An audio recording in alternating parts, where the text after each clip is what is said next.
In the 620s, the Prophet Muhammad had united a great deal of the Arabian Peninsula through conquest and conversion, plus he even ventured further north when he launched an unsuccessful attack on the Byzantines in 629. A further campaign was planned against the Byzantines, but Muhammad died in 632, and the first rightly guided caliph of the Rashidun Caliphate, Abu Bakr, took over. He, however, had to spend a year crushing rebels who felt no allegiance towards him, and reuniting the peninsula during the Ridda Wars. But once he had done so, he wasted no time in sending a large army, just under 20,000 men, under the command of Khalid ibn al-Walid to conquer Byzantine Syria and Sassanid Mesopotamia. The Sassanids and Byzantines had just made peace after a long and costly war, leaving them both in a weakened state. Plus, discontent caused by overtaxation, plagues and challenges to the throne tore apart the empires from within, so they couldn't mount a serious defence against a united and driven Muslim army. And along with the Muslims' lenient tax policies and tolerance of religion, this is why many of the religious and ethnic minorities either welcomed or did not fight against the Muslim invaders. Khalid entered Sassanid territory in April, winning successive victories as he marched through Mesopotamia, largely by tactically assaulting the Sassanid army separately before they had time to unite. By December, he reached the Byzantine border and defeated a combined Byzantine and Sassanid army at Firaz. Then, with the arrival of reinforcements, he moved into Syria and took Damascus in September 634. Meanwhile, though, back in Arabia, Abu Bakr had died and was replaced by Umar. Nevertheless, the Muslims continued to advance and were close to taking Aleppo and Antioch. So the Byzantines under Heraclius and the Sassanids under Yazdegerd III tried to counter the Muslims' advance by forming an alliance in 635 and striking them simultaneously. However, Khalid was able to crush the largely disjointed Byzantine armies at Yarmouk in August 636 by using the terrain to make up for his lack of numbers. Then a month later, the Sassanids attacked the Muslims stationed in Mesopotamia. The Battle of al-Qadisiyyah lasted a few days and only ended when the general of the exhausted Sassanid forces was killed. With this decisive victory, the Muslims were able to take the Sassanid capital Ctesiphon the following year,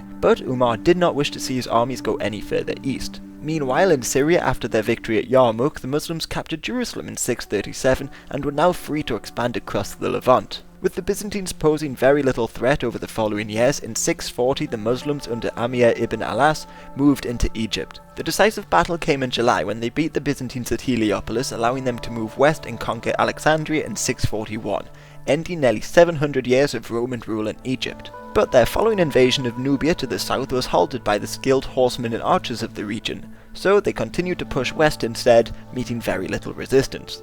Meanwhile, to the east, the Sassanids had continued to raid Mesopotamia, so in 641 the Muslims decided to retaliate and conquer Khuzestan. King Yazdegerd III responded by amassing a large army, possibly over 100,000 men, and attacked the Muslims in 642. The two armies clashed in the Battle of Nahavand and the Muslims crushed the Sassanid imperial army. So much so that the king fled east and the Sassanid empire began to break apart, leaving it open to a Muslim invasion. The Muslims moved quickly and, after many cities just surrendered, they managed to take Isfahan in central Persia by the end of the year. They continued to advance and occupied most of Sassanid territory, but in 644 Caliph Umar was killed by a Persian assassin. Uthman was elected as the new caliph, controversially over Muhammad's cousin Ali, who many believe should have succeeded Muhammad.